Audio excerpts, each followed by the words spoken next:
30 दिसंबर 2024। मीठे बच्चे, आत्मा रूपी बैटरी को ज्ञान और योग से भरपूर कर सतो प्रधान बनाना है, पानी के स्नान से नहीं। प्रश्न: इस समय सभी मनुष्य आत्माओं को भटकाने वाला कौन है? वह भटकाता क्यों है? उत्तर: सभी को भटकाने वाला रावण है, क्योंकि वह खुद भी भटकता है। उसे अपना कोई घर नहीं है। रावण को कोई बाबा नहीं कहेंगे। बाप तो परम धाम घर से आता है अपने बच्चों को ठिकाना देने। अभी तुम्हें घर का पता चल गया, इसलिए तुम भटकते नहीं हो। तुम कहते हो हम बाबा से पहले पहले जुदा हुए, अब फिर पहले पहले घर जाएंगे। ओम शांति। मीठे मीठे बच्चे यहाँ बैठकर समझते हैं, इनमें जो शिव बाबा आए हैं कैसे भी करके हमको साथ घर जरूर ले जाएंगे। वह आत्माओं का घर है ना, तो बच्चों को जरूर खुशी होती होगी। बेहद का बाप आकर के हमको गुलगुल बनाते हैं, कोई कपड़ा आदि नहीं पहनाते हैं। इसको कहा जाता है योग बल, याद का बल। जितना टीचर का मर्तबा है उतना और बच्चों को भी मर्तबा दिलाते हैं। पढ़ाई से स्टूडेंट जानते हैं हम ये बनेंगे। तुम भी समझते हो हमारा बाबा टीचर भी है, सतगुरु भी है। यह है नई बात। हमारा बाबा टीचर है, उनको हम याद करते हैं, हमको टीच कर यह बना रहे हैं। हमारा बेहद का बाबा आया हुआ है हमको वापस घर ले जाने। रावण का कोई घर नहीं होता, घर राम का होता है। शिव बाबा कहाँ रहते हैं? तुम झट कहेंगे परम धाम में। रावण को तो बाबा नहीं कहेंगे। रावण कहाँ रहते हैं? पता नहीं। ऐसे नहीं कहेंगे कि रावण परम धाम में रहते हैं, नहीं। उनका जैसे कि ठिकाना ही नहीं, भटकता रहता है, तुमको भी भटकाता है। तुम रावण को याद करते हो क्या? नहीं। कितना तुमको भटकाते हैं। शास्त्र पढ़ो, भक्ति करो, ये करो। बाप कहते हैं इसको कहा जाता है भक्ति मार्ग, रावण राज्य। गांधी भी कहते थे राम राज्य चाहिए। इस रथ में हमारा शिव बाबा आया हुआ है, बड़ा बाबा है ना। वह आत्माओं से बच्चे बच्चे कह बात करते हैं। अभी तुम्हारी बुद्धि में है रूहानी बाप, और रूहानी बाप की बुद्धि में हो तुम रूहानी बच्चे, क्योंकि तुम्हारा कनेक्शन है ही मूल वतन से। आत्माएं परमात्मा अलग रहे बहुकाल, वहाँ तो आत्माएं बाप के साथ इकट्ठी रहती हैं, फिर अलग होती हैं अपना अपना पाठ बजाने। बहुत काल का हिसाब चाहिए ना, वह बाप बैठ बतलाते हैं। तुम अब पढ़ाई पढ़ रहे हो, तुम्हारे में भी नंबर बार हैं जो अच्छी रीति पढ़ते हैं। वही पहले पहले मेरे से जुदा हुए हैं, वही फिर मुझे बहुत याद करेंगे, तो फिर पहले पहले आ जाएंगे। बाप बच्चों को बैठ सारे सृष्टि चक्र का गुह्य राज समझाते हैं, जो और कोई भी नहीं जानते। गुह्य भी कहा जाता है, गुह्यतम भी कहा जाता है, यह तुम जानते हो। बाप कोई ऊपर से बैठ नहीं समझाते हैं, यहाँ आकर समझाते हैं। मैं इस कल्प वृक्ष का बीज रूप हूँ। इस मनुष्य सृष्टि रूपी झाड़ को कल्प वृक्ष कहा जाता है। दुनिया के मनुष्य तो बिल्कुल कुछ नहीं जानते, कुंभकर्ण की नींद में सोए हुए हैं, फिर बाप आकर जगाते हैं। अभी तुम बच्चों को जगाया है और सब सोए पड़े हैं। तुम भी कुंभकर्ण की आसुरी नींद में सोए हुए थे, बाप ने आकर जगाया है। बच्चों जागो, तुम गाफिल हो, अलबेले हो, सोए पड़े हो। इसको कहा जाता है अज्ञान नींद। वह नींद तो सब करते हैं, सतयुग में भी करते हैं। अभी सब हैं अज्ञान की नींद में। बाप आकर ज्ञान देकर सबको जगाते हैं। अब तुम बच्चे जागे हो, जानते हो बाबा आया हुआ है, हमको ले जाएगा। अभी तो न यह शरीर काम कर रहा है न आत्मा, दोनों पतित बन पड़े हैं। एकदम मुलम्मे का है। 9 कैरेट कहे अर्थात बहुत थोड़ा सोना। सच्चा सोना 24 कैरेट का होता है। अब बाप तुम बच्चों को 24 कैरेट में ले जाना चाहते हैं। तुम्हारी आत्मा को सच्चा सच्चा गोल्डन एज बनाते हैं। भारत को सोने की चिड़िया कहते थे, अभी तो लोहे की ठिक्कर भित्तर की चिड़िया कहेंगे। है तो चैतन्य न, यह समझने की बातें हैं। जैसे आत्मा को समझते हो वैसे बाप को भी समझ सकते हो। कहते भी हैं चमकता है सितारा, बहुत छोटा सितारा है। डॉक्टरों आदि ने बहुत कोशिश की है देखने की, परंतु दिव्य दृष्टि बगैर देख नहीं सकते। बहुत सूक्ष्म है। कोई कहते हैं आँखों से आत्मा निकल गई, कोई कहते हैं मुख से निकल गई। आत्मा निकल कर जाती कहाँ है? दूसरे तन में जाकर प्रवेश करती है। अभी तुम्हारी आत्मा ऊपर चली जाएगी शांति धाम, यह पक्का मालूम है। बाप आकर हमको घर ले जाएंगे। एक तरफ है कलयुग, दूसरे तरफ है सतयुग। अभी हम संगम युग पर खड़े हैं। वंदर है, यहाँ करोड़ों मनुष्य हैं और सतयुग में सिर्फ 9 लाख। बाकी सबका क्या हुआ? विनाश हो जाता है। बाप आते ही हैं नई दुनिया की स्थापना करने। ब्रह्मा द्वारा स्थापना होती है, फिर पालना भी होती है 2 रूप में। ऐसे तो नहीं 4 भुजा वाले कोई मनुष्य होंगे, फिर तो शोभा ही नहीं है। बच्चों को भी समझा देते हैं। चतुर्भुज है श्री लक्ष्मी श्री नारायण का कंबाइंड रूप। श्री अर्थात श्रेष्ठ। त्रेता में 2 कला कम हो जाती है, तो बच्चों को यह नॉलेज अभी मिलती है। इसकी स्मृति में रहना है। मुख्य है ही 2 अक्षर। बाप को याद करो, दूसरे कोई की समझ में नहीं आएगा। बाप ही पतित पावन सर्वशक्तिमान है। गाते भी हैं बाबा आपने हमको सारा आसमान धरती सब कुछ दे दिया, ऐसी कोई चीज नहीं जो न दी हो। सारे विश्व का राज्य दे दिया है। तुम जानते हो यह लक्ष्मी नारायण विश्व के मालिक थे। फिर ड्रामा का चक्र फिरता है। संपूर्ण निर्विकारी बनना है, नंबरवार पुरुषार्थ अनुसार। यह भी जानते हो विकारी से निर्विकारी, निर्विकारी से विकारी। यह 84 जन्मों का पाठ अनगिनत बार बजाया है, उसकी गिनती नहीं कर सकते। आदमशुमारी भल गिनती कर लेते हैं। बाकी यह जो तुम तमो प्रधान से सतो प्रधान, सतो प्रधान से तमो प्रधान बनते हो, इनका हिसाब निकाल नहीं सकते कि कितना बार बने हो। बाबा कहते हैं 5000 वर्ष का यह चक्र है। ये ठीक है, लाखों वर्ष की बात तो याद भी न रह सके।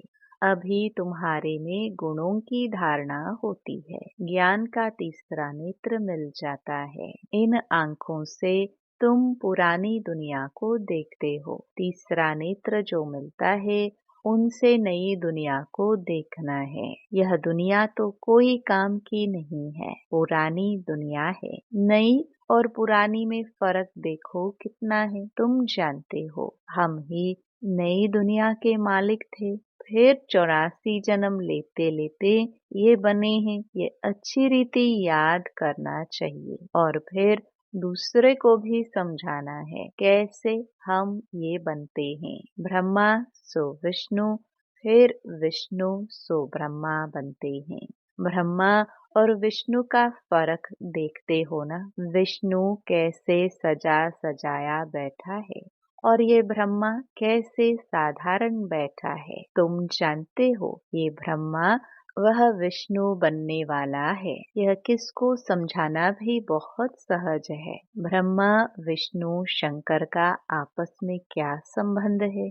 तुम जानते हो यह विष्णु के दो रूप लक्ष्मी नारायण है। यही विष्णु देवता सो फिर यह मनुष्य ब्रह्मा बनते हैं। वह विष्णु सतयुग का है, ब्रह्मा यहाँ का है। बाप ने समझाया है ब्रह्मा से विष्णु बनना सेकंड में, फिर विष्णु से ब्रह्मा बनने में 5000 वर्ष लगते हैं। तत्वम केवल एक ब्रह्मा ही तो नहीं बनते हैं ना। ये बातें सिवाय बाप के और कोई समझा ना सके। यहाँ कोई मनुष्य गुरु की बात नहीं है। इनका भी गुरु शिव बाबा, तुम ब्राह्मणों का भी गुरु शिव बाबा है। उनको सतगुरु कहा जाता है। तो बच्चों को शिव बाबा को ही याद करना है। कोई को भी यह समझाना तो बहुत सहज है। शिव बाबा को याद करो। शिव बाबा स्वर्ग नई दुनिया रचते हैं। ऊंचते ऊंच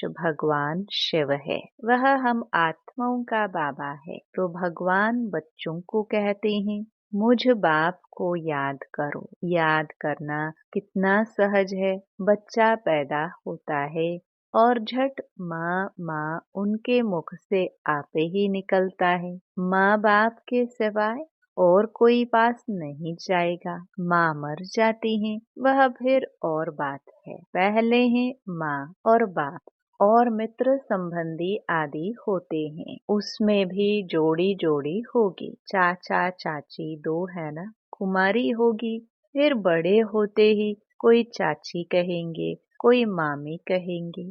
अभी तुमको बाप समझाते हैं तुम सब भाई भाई हो बस, और सब संबंध कैंसिल करते हैं। भाई भाई समझेंगे तो एक बाप को याद करेंगे। बाप भी कहते हैं बच्चों मुझ एक बाप को याद करो। कितना बड़ा बेहद का बाप है।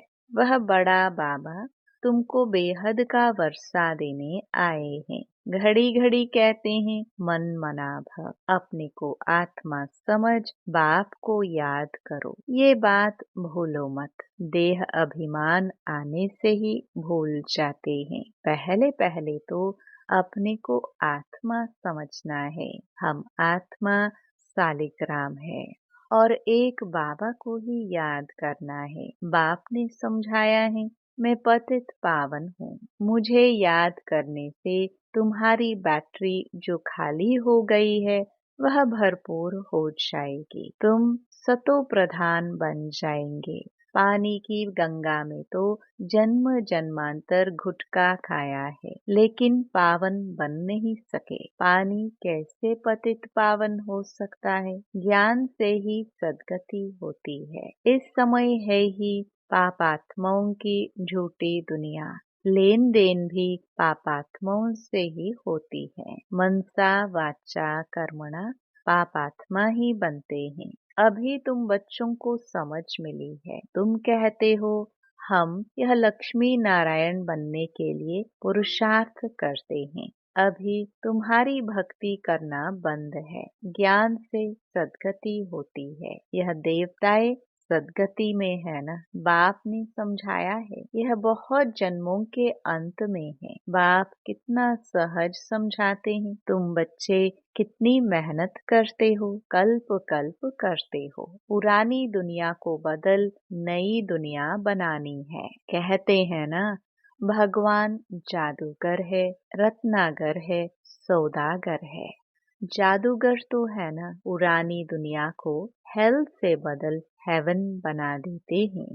कितना जादू है। अभी तुम हेवन के रहवासी बन रहे हो। जानते हो अभी हम हेल के रहवासी हैं। हेल और हेवन अलग है। 5000 वर्ष का चक्र है। लाखों वर्ष की तो बात ही नहीं। ये बातें भूलनी नहीं चाहिए। भगवान वाच है ना कोई जरूर है जो पुनर्जन्म रहित है। श्री कृष्ण को तो शरीर है, शिव को है नहीं। उनको मुख तो जरूर चाहिए। तुमको सुनाने के लिए आकर पढ़ाते हैं ना। ड्रामानुसार सारी नॉलेज ही उनके पास है। वह सारे कल्प में एक ही बार आते हैं दुख धाम को सुख धाम बनाने। सुख शांति का वर्षा जरूर बाप से मिला है। तब तो मनुष्य चाहते हैं ना, बाप को याद करते हैं। बाप ज्ञान देखो कैसे सहज रीति देते हैं। यहाँ बैठे भी बाप को याद करो, बाजुली याद करो तो भी मन मनाभव ही है। बाप ही ये सारा ज्ञान देने वाला है। तुम कहेंगे हम बेहद बाप के पास जाते हैं, बाप हमको शांति धाम सुख धाम ले जाने का रास्ता बताते हैं। यहाँ बैठे घर को याद करना है, अपने को आत्मा समझ बाप को याद करना है, घर को याद करना है और नई दुनिया को याद करना है। ये पुरानी दुनिया तो खत्म होनी ही है। आगे चलकर तुम वैकुंठ को भी बहुत याद करेंगे। घड़ी घड़ी वैकुंठ में जाते रहेंगे। शुरू में बच्चियां घड़ी घड़ी आपस में बैठ वैकुंठ में चली जाती थी। यह देखकर बड़े बड़े घर वाले अपने बच्चों को भेज देते थे। नाम ही रखा था ओम निवास। कितने ढेर बच्चे आए, फिर हंगामा हुआ। बच्चों को पढ़ाते थे, आपे ही ध्यान में चले जाते थे। अभी यह ध्यान दीदार का पाठ बंद कर दिया है। यहाँ भी कब्रिस्तान बना देते थे, सबको सुला देते थे। कहते थे अब शिव बाबा को याद करो, ध्यान में चले जाते थे। अब तुम बच्चे भी जादूगर हो, किसको भी देखेंगे और वह झट ध्यान में चले जाएंगे। यह जादू कितना अच्छा है। नौधा भक्ति में तो जब एकदम प्राण देने तैयार होते हैं तब उनको दीदार होता है। यहाँ तो बाप खुद आए हैं, तुम बच्चों को पढ़ाकर ऊंच पद प्राप्त कराते हैं। आगे चल तुम बच्चे बहुत साक्षात्कार करते रहेंगे। बाप से अभी भी कोई पूछे तो बता सकते हैं कौन गुलाब का फूल है, कौन चंपा का फूल है, कौन टांगर है। टूह भी होती है ना, टांगर टूह ये सब वैरायटी फूलों का नाम है। अच्छा, मीठे मीठे सिखिलदे बच्चों प्रति मात पिता बाप दादा का याद प्यार और गुड मॉर्निंग। रूहानी बाप की रूहानी बच्चों को नमस्ते। धारणा के लिए मुख्य सार। पहला, देह के सब संबंध कैंसिल कर आत्मा भाई भाई हैं यह निश्चय करना है और बाप को याद कर पूरे वर्षे का अधिकारी बनना है। दूसरा, अब पाप आत्माओं से लेन देन नहीं करनी है। अज्ञान नींद से सबको जगाना है। शांति धाम सुख धाम जाने का रास्ता बताना है। वरदान, मन बुद्धि की एकाग्रता द्वारा सर्व सिद्धियां प्राप्त करने वाले सदा समर्थ आत्मा भव। सर्व सिद्धियों को प्राप्त करने के लिए एकाग्रता की शक्ति को बढ़ाओ। यह एकाग्रता की शक्ति सहज निर्विघ्न बना देती है। मेहनत करने की आवश्यकता नहीं रहती। एक बाप दूसरा न कोई, इसका सहज अनुभव होता है। सहज एक स्थिति बन जाती है। सर्व के प्रति कल्याण की वृत्ति, भाई भाई की दृष्टि रहती है। लेकिन एकाग्र होने के लिए इतना समर्थ बनो जो मन बुद्धि सदा आपके ऑर्डर अनुसार चले। स्वप्न में भी सेकंड मात्र भी हलचल न हो। स्लोगन, कमल पुष्प के समान न्यारे रहो तो प्रभु के प्यार का पात्र बन जाएंगे। ओम शांति।